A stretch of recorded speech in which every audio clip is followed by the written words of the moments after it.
നമസ്കാരം. Global fitness അക്കാദമിയിലേക്ക് എല്ലാവരെയും സ്വാഗതം ചെയ്യുകയാണ്.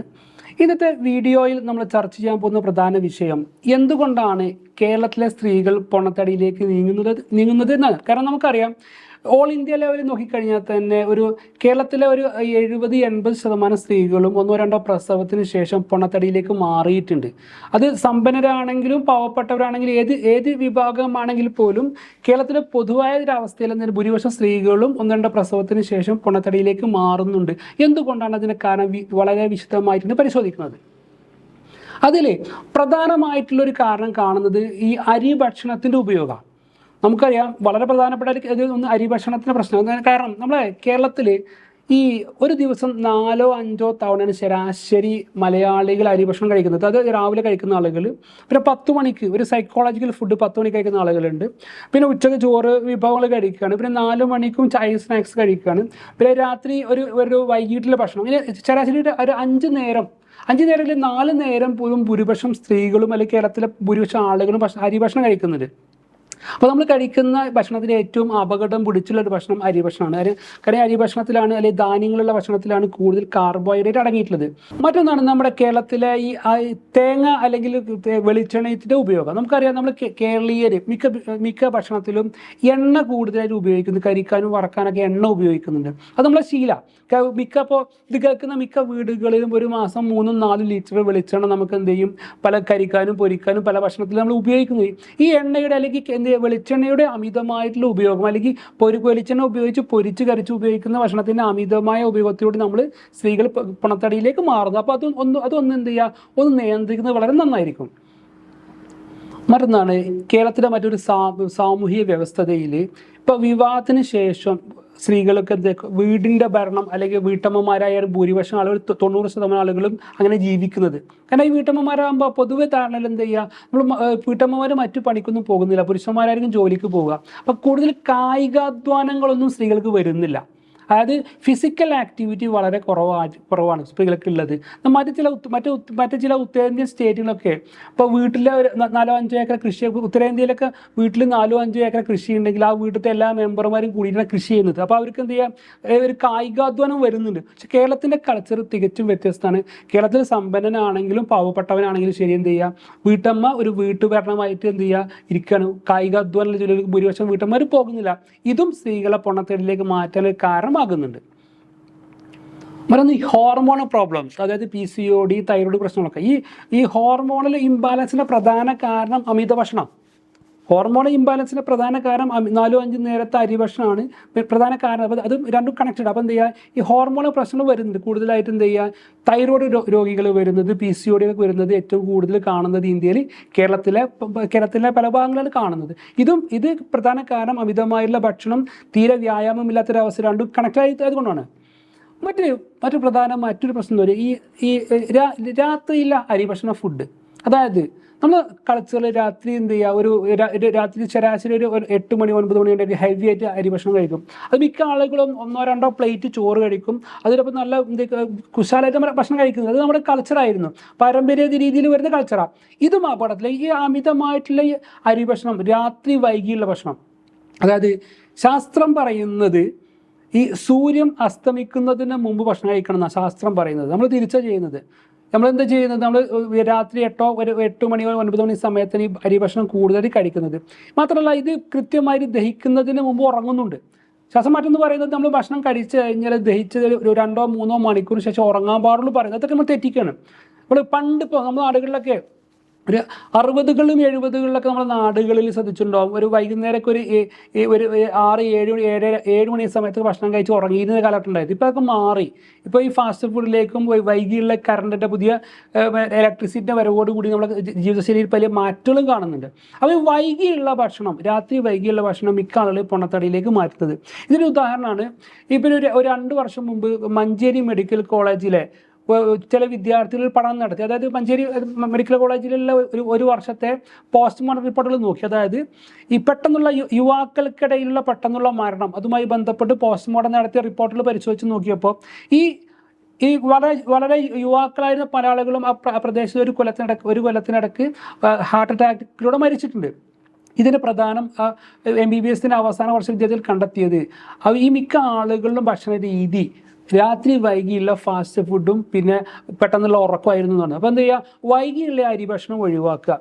നിങ്ങൾ ഭക്ഷണം കഴിക്കുന്നില്ല ഒരു 7 മണീൻ്റെ മുമ്പെങ്കിലും ചെറിയ ലളിതമായുള്ള ഭക്ഷണം കഴിക്കുക. അത് ഏറ്റവും ബെറ്റർ. രാത്രി അരി ഭക്ഷണം ഒഴിവാക്കിയിട്ട് ജ്യൂസിലേക്ക് മാറുക, അല്ലെങ്കിൽ ഫ്രൂട്ട്സിലേക്ക് മാറുക, വെജിറ്റബിൾസിലേക്ക് മാറുക.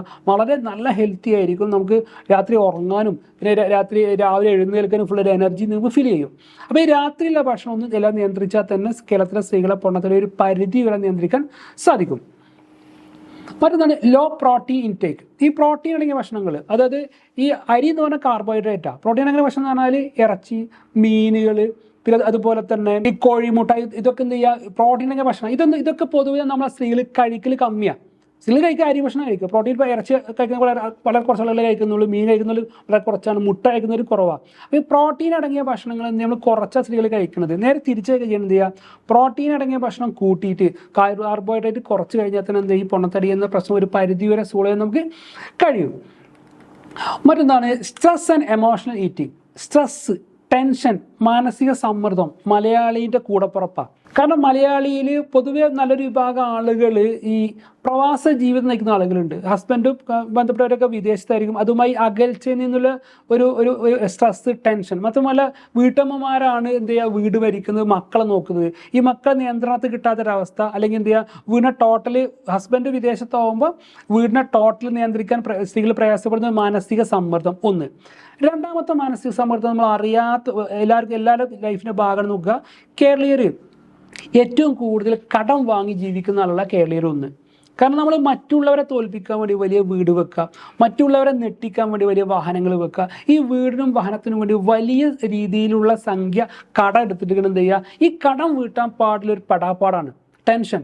കടം വീട്ടാനുള്ള ടെൻഷന് അതൊക്കെ വരാം. പിന്നെ മറ്റത് ചില ഫാമിലി പ്രശ്നം, ഇങ്ങനെ സ്ട്രെസ്സ്, ടെൻഷൻ, മാനസിക സമ്മർദ്ദം, ഫാമിലി പ്രശ്നങ്ങൾ, ഫാമിലിൻ്റെ സാമ്പത്തിക പ്രശ്നം, ഇങ്ങനത്തെ പ്രശ്നങ്ങൾ നിരന്തരം നേരിട്ട് കഴിഞ്ഞാൽ സ്ത്രീകൾ എന്ത് ചെയ്യുക, പൊണ്ണത്തടിയിലേക്ക് മാറും. കാരണം ടെൻഷൻ അനുഭവിച്ചു കഴിഞ്ഞാൽ, അല്ലെ സ്ട്രെസ് അനുഭവിച്ചു കഴിഞ്ഞാൽ നമ്മുടെ ശരീരത്തിൽ കോർട്ടിസോൾ എന്നുള്ളൊരു ഹോർമോൺ വല്ലാതെ ഉൽപ്പാദിപ്പിക്കും.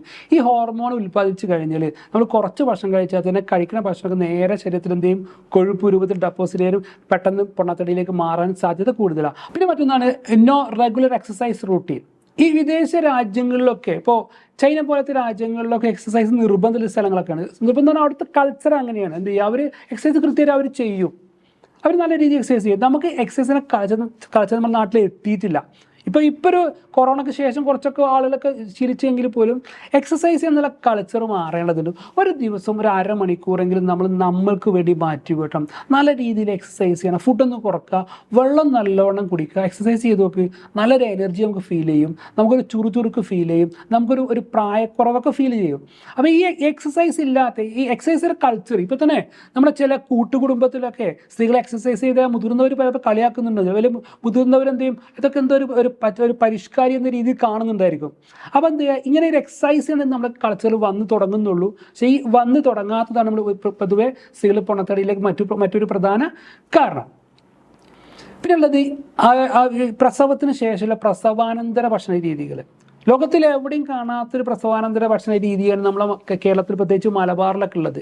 പ്രസവിച്ച് കഴിഞ്ഞാൽ 2-3 മാസം എന്ത് ചെയ്യുക, പലതരത്തിലുള്ള ഭക്ഷണങ്ങൾ, നെയ്യുകൾ, അരിഷ്ടങ്ങൾ, ലേഹ്യങ്ങൾ, എന്നിട്ട് എന്ത് ചെയ്യുക, ആ സ്ത്രീ ഒരു ജോലിക്കും പോകില്ല, വ്യായാമമൊന്നും ചെയ്യില്ല. വളരെ മെലിഞ്ഞ പല സ്ത്രീകൾ പോലും എന്ത് ചെയ്യുക, ഒരു 2-3 മാസം പ്രസവാനന്തര ശുശ്രൂഷ കഴിഞ്ഞ് ഹസ്ബൻഡ് വീട്ടിൽ പോകുന്ന സമയമാകുമ്പോഴേക്കും പൊണ്ണത്തടിയിലേക്ക് ആകെ മാറുന്നുണ്ട്. അപ്പോൾ ഇത്തരം പ്രസവാനന്തര പൊട്ടത്തര ഭക്ഷണങ്ങൾ നമുക്ക് നിയന്ത്രിക്കേണ്ടത് നിർബന്ധം. ഇത് നിയന്ത്രിച്ചിട്ടില്ല എന്നെങ്കിൽ ഈ കേൾക്കുന്ന മിക്ക സ്ത്രീകളും ഒന്ന് ആലോചിച്ച് നോക്കിയാൽ മതി. നിങ്ങളൊക്കെ തടി കൂടാനൊരു കാരണം ഒന്ന് പ്രസവാനന്തര ഭക്ഷണ രീതിയായിരിക്കും. വളരെ മെലിഞ്ഞ നിങ്ങൾ പ്രസവിച്ച് കിടന്ന് 2-3 മാസത്തിൻ്റെ ഉള്ളിൽ അമ്മമാരും അമ്മായിയമ്മമാരും നിങ്ങളെ ഭക്ഷണം കഴിപ്പിച്ച് പൊണ്ണത്തടിയിലേക്ക് മാറ്റിയിട്ടുണ്ടായിരിക്കും. അപ്പോൾ ഇതും ഒരു പ്രധാനമായിട്ടുള്ള ഒരു കാരണം.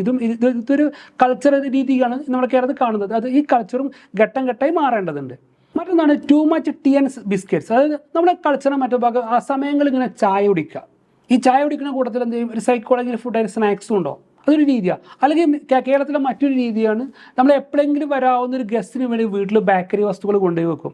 ഈ അനാവശ്യ ബേക്കറി വസ്തുക്കൾ എന്ത് ചെയ്യുക, കൊണ്ടുവെക്കും, മക്കളത് എടുത്ത് കഴിക്കും. അത് ഘട്ടം ഘട്ടമായി വീട്ടിലത്തെ ഒരു ഫുഡ് കൾച്ചറായി മാറും. അത് ഇത്തരത്തിലുള്ള ഈ സ്നാക്സിൻ്റെ കൾച്ചറും ഇത് ചെയ്യുക, നമ്മൾ എന്നോ വരുന്നൊരു ഗസ്റ്റിന് വേണ്ടി വീട്ടിൽ ഈ സ്നാക്സ് വെക്കുന്ന രീതികളും നമ്മൾ ഘട്ടം ഘട്ടമായി നമ്മൾ സ്നാക്സ് കഴിച്ച് പൊണത്തടിയിലേക്ക് മാറ്റുന്നുണ്ട്.